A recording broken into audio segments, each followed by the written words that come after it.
जो आप बात कर रहे हैं ना फ़खर, फैसल करीम कुंडी साहब सेंट्रल सेक्रेटरी इंफॉर्मेशन भी है पीपल्स पार्टी के, ये कह रहे हैं कि जो है ना नहीं, अगर वजारत उज़्मा मिलती बिलावल भुट्टो जरदारी साहब को तो उनको नहीं लेनी चाहिए बल्कि अपोजिशन में बैठना चाहिए, उनकी ये तजवीज़ है और पार्टी को अपनी आगे की जो सियासत है उसके ऊपर फोकस करना चाहिए।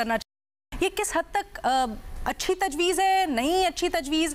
और फिर इंडिपेंडेंस ऑफ कोर्स, क्योंकि हर एक के ज़हनों में ये सवाल ज़रूर है कि सक इंडिपेंडेंस लीड कर रहे हैं पीटीआई के हिमायत याफ्ता, अगर उनको इस नेशनल यूनिटी गवर्नमेंट में शामिल नहीं किया जाता तो फिर क्या हम वही सियासत देखेंगे कि धरने हो रहे हैं, एहतजाज हो रही है, स्टेबिलिटी नहीं है मुल्क के लिए, या फिर कुछ वहाँ पर फ़र्क आ सकता है सोच में पाकिस्तान तहरीक इंसाफ या जो भी बैठता है दूसरी तरफ?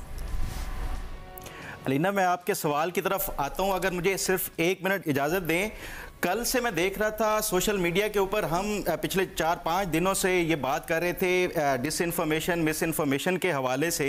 एक बड़ी वायरल एक वीडियो और एक बड़े सीनियर सहाफ़ी हैं मुजीबर रहमान शामी साहब, उन्होंने कल एक ये इन्फॉर्मेशन दी कि डिप्टी कमिश्नर लिया को कमिश्नर डीजी खान ने कॉल की कि आप ये नताइज लिया के जो हैं ये तब्दील कर दें, और डिप्टी कमिश्नर ने इनकार कर दिया और अपना फ़ोन बंद कर दिया।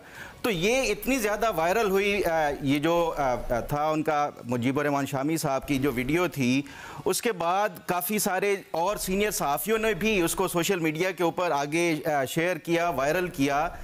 मुझे ये अफसोस हुआ कि हम सहाफ़ी जो हैं ये फेक न्यूज़ के हवाले से हर वक्त ये बात करते हैं कि सहाफ़ियों को इससे इज्तनाब करना चाहिए, कोई भी इंफॉर्मेशन वेरीफाई करने से पहले उसकी एटलीस्ट फैक्ट चेक कर लिया करें। तो किसी ने भी उस डिप्टी कमिश्नर मुताल्लिका जो डिप्टी कमिश्नर है उससे जो है मौक़िफ़ लेने की या उससे वेरीफाई करने की जहमत तक नहीं की। मैंने आज डिप्टी कमिश्नर जो है खालिद परवेज़ लिया के उनसे बात की और उनसे पूछा कि क्या ऐसा कमिश्नर ने या कोई इस तरह की कोई बात हुई भी है कि आपको थ्रेटन किया गया हो कि आप ये नताइज तब्दील करें वरना जो है आपके लिए ठीक नहीं होगा।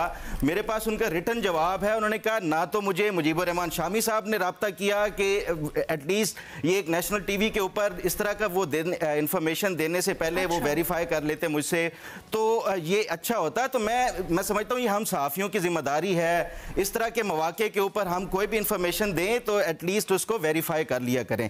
अब आपकी जो सवाल है कि जो फैसल करीम कुंडी साहब ने कहा कि बिलावल भुट्टो जरदारी साहब को अगर वज़ारत उस्मा नहीं मिलती तो हाँ जी, तो उनको फिर अपोजिशन में बैठना चाहिए। मैं नहीं समझता कि जिस तरह सुहेल वड़ाई साहब ने शुरू में कहा था कि ये जब जो इक़्तिदार है एन आपको बाम अरूज पे आता हुआ नज़र आ रहा हो तो कोई भी सियासी जमात हो वो 5 साल ये इंतज़ार नहीं कर सकती कि वो इक़्तिदार से बाहर बैठे।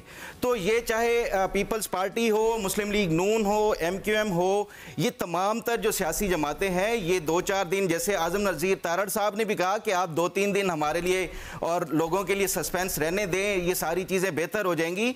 तो ये सारा एक मैं समझता हूँ सस्पेंस है और ये मीडिया के हवाले से ही ये डिबेट्स होती हैं, अंदर ही अंदर कुछ और चल रहा होता है और हो सकता है कि ये ऑलरेडी इनकी अंडरस्टैंडिंग भी हो चुकी हो। अच्छा। अब अगर मरकज़ का देखें तो उसमें देखें 6 अहम ओहदे हैं जो इन जो भी इत्तेहादी जमातें होंगी उनमें बटेंगे।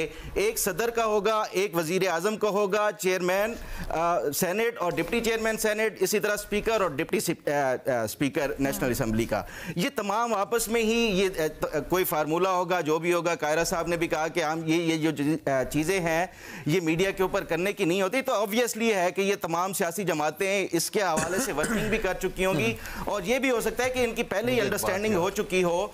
तो ये सिर्फ ये एक प्रोसेस के लिए वो किया जाता है। बाकी मैं नहीं समझता कि डेडलॉक जो है इस टाइम ना कोई सियासी जमात अफोर्ड कर सकती है और ना जो मुल्क के हालात हैं वो मुतहम्मिल हैं। अगर डेडलॉक की तरफ जाती हैं, ये इन तमाम सियासी जमातों को पता है कि ये मामलात फिर इनके हाथ से निकल जाएंगे और ये फिर हो सकता है कि 10 साल के लिए कोई और सेटअप आ जाए। अच्छा। तो ये तमाम सियासी जमातें इन तमाम जो चीज़ें हैं इनको समझ है। ये सिर्फ एक मेरा ख्याल है कि एक प्रोसेस जो होता है ये तमाम एक दिखाने के लिए लोगों को ये इस तरह चलता रहेगा बनाए रखने के लिए। At the end of the day अच्छा, एक चीज़ ज़रूर बताइएगा, फिर पीटीआई के इंडिपेंडेंट्स जो हैं इसमें उनका क्या किरदार होगा? क्या वो भी उसी तनख्वाह के ऊपर नपे तुले अभी बात कर रहे हैं और उनको पता है उन्होंने एंड में अपोजिशन में जाना है या फिर कुछ और? अलीना, ये बड़ा अच्छा सवाल है। इसमें दो एक मैं आपको बताता हूँ। एक तो जो मेरे कलीग हैं एजाज सैयद साहब, उन्होंने टॉक शो जो प्रोग्राम है उसमें भी ये रिवील किया था कि पीटीआई के कुछ आज़ाद जो अरकान हैं वो पहले ही जो है वो एक एफिडेविट दे चुके हैं। और ये आप देखेंगे आने वाले दिनों में काफ़ी कुछ जो है ये शायद मुख्तलिफ पार्टीज़ के साथ भी ज्वाइनिंग दे देंगे। जो दूसरा आप कह रही थी कि क्या ये पीटीआई अपोजिशन के ऊपर बैठेगी या नहीं बैठेगी, देखिए जो रूल्स हैं उसमें तो ये क्लियर है कि 172 जो मेंबर्स हैं उसके असेंबली के, वो कोई भी लेके आ जाए, कोई सियासी जमात हो या कोई एक इंडिपेंडेंट मेंबर हो, वो अगर 172 का जो नंबर है वो पूरा कर दे तो वो वजारत उज़्मा के लिए वो इलेक्ट हो सकता है। सिंपल जो रूल्स हैं ये हैं। लेकिन पीटीआई को ये पता है कि ना उसके साथ पीपल्स पार्टी बैठ सकती है, क्योंकि पीपल्स पार्टी 9 मई का, जो भट्टी साहब ने भी कहा कि 9 मई का बोझ जो है नहीं उठा सकेगी, ना दूसरी जमातें हों। पीपल्स पार्टी के बगैर कोई और सियासी जमात जो है वो बना नहीं सकती। अच्छा, ये बड़ी दिलचस्प, ये जो इनका हुकूमत बना, जी बड़ी दिलचस्प आपने जो बात की ना अभी, इससे पहले इसके ऊपर भट्टी साहब कुछ कहना चाह रहे हैं, तो मैं सोहेल साहब की तरफ आती हूँ। जी भट्टी साहब, काफी बेचैन है। काफी बेचैन।